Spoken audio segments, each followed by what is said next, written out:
yeah.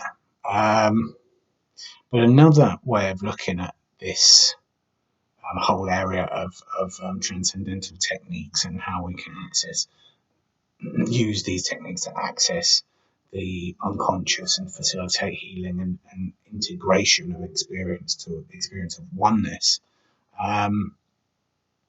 is just that we're very often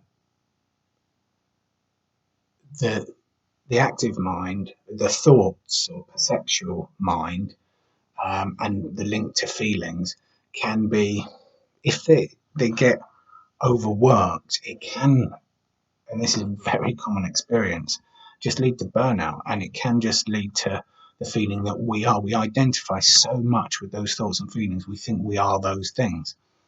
And these are the kind of exercises that enable us to see that we are not. And in a way, it is mystical, and in a way, it's metaphysical. We could even use the word spiritual, but really, it's just our own being. We all own this, if you like.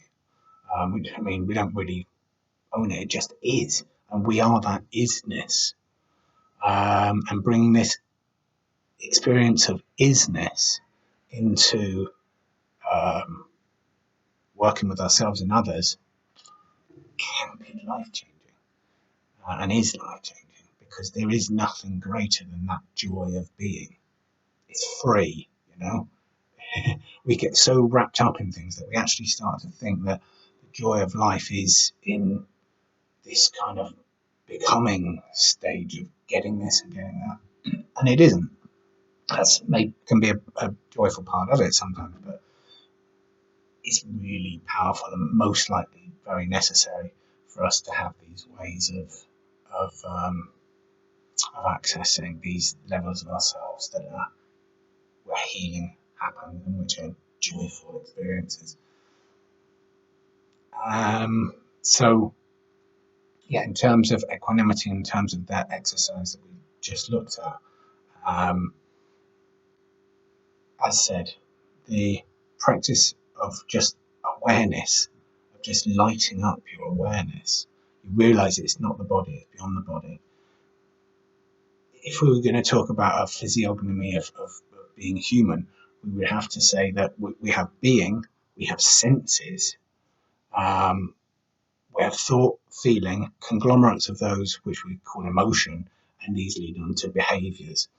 And within all these experiences lies our being, and we just really have to notice them. And these exercises, again, are great ways of being able to just notice them and notice the joy that arises through just becoming aware that this is our nature, and in doing so, the content of whatever these feelings or thoughts are become less relevant. There's a Buddhist practice of just labeling thought, labeling. So those, I think, are key points of what our physiognomy, if you like, is.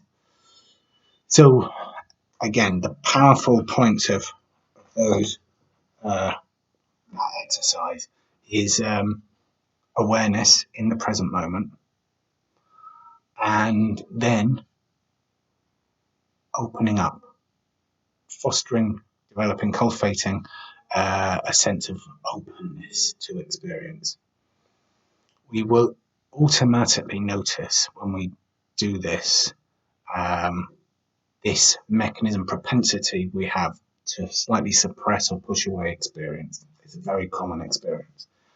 And by opening to experience, and we do this in half an hour, at least 15-minute meditation where you have peace and you're on your own, ideally. By opening to experience and not shutting off, you'll notice it can become so habitual that you don't, even realize you're doing it. But again, opening to that experience counteracts straight away, and you start to go into the open stage of open awareness, which is intrinsically joyful. Then, if you also take the attitude that you're ready to welcome anything into your experience with an equally open, detached mindfulness. Let it change and pass on unobstructedly. And if you don't try and suppress anything and don't try and make anything special happen either, and if you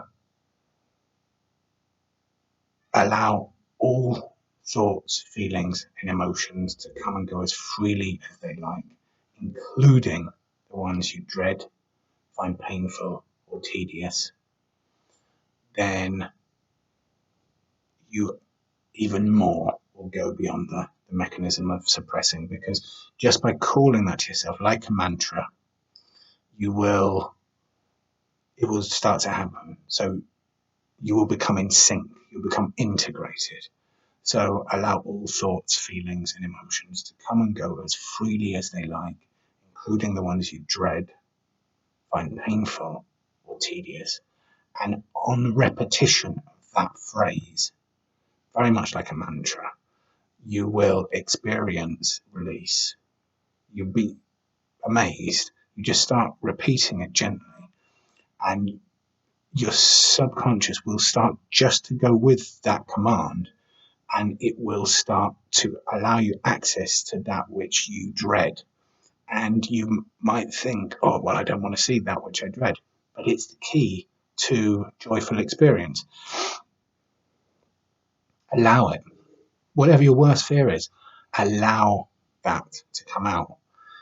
Because what you will experience is unity. What you'll experience is joy.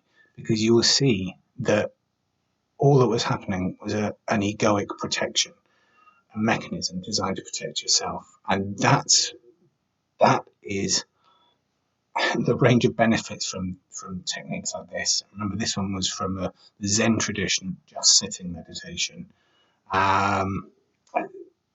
But with those specific commands, I've found work incredibly powerfully. You allow that experience.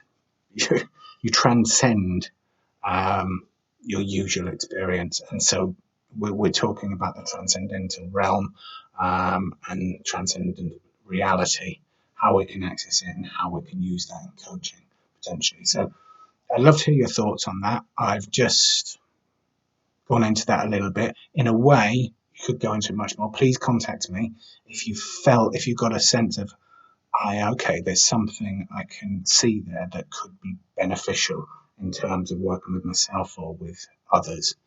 I'd be very happy to go through that exercise, for example, with you. It is really powerful, and along the way, you're really likely to learn to understand the key components of what we are as human beings. And as it said at the Delphi in ancient Greece, the oracle at Delphi, know thyself. Gnauti soton was the Greek phrase, I believe. And I think the third part of that exhortation to know yourself was just the letter E, and that apparently just means be. But of course, we often need technique and understanding to just be. But just being is a blissful experience of healing. Be still and know that I am God. Wherever you want to bring such phrases from, there's technique and practical technique and science of being. There are key elements of our being. It's quite rational. Thought, feeling, emotion. Emotion may not be rational, but seeing how it works is rational. These are the key parts of being human. So can be a real journey of discovery. Certainly, that's how I've found the Buddhist tradition to be. Just amazing. So, I really hope that that's useful in some way. As I say, the subject matter is, can we bring transcendental technique into coaching? What techniques could we use? That is one example of a technique, which, as I say, I'm more than happy to go through more with anybody who's interested. It's very powerful. It has incredible effect on trauma, because it gently accesses that which you've suppressed. And if we look at any trauma, we can see it's a protective mechanism designed to protect that which we thought needed protecting. And as we know, if we don't process it and let it resolve, it will be destructive to us. And there are so many ways to go past it joyfully and thankfully. So thanks ever so much for listening, and have a great day. Go for it with your coaching, and take care.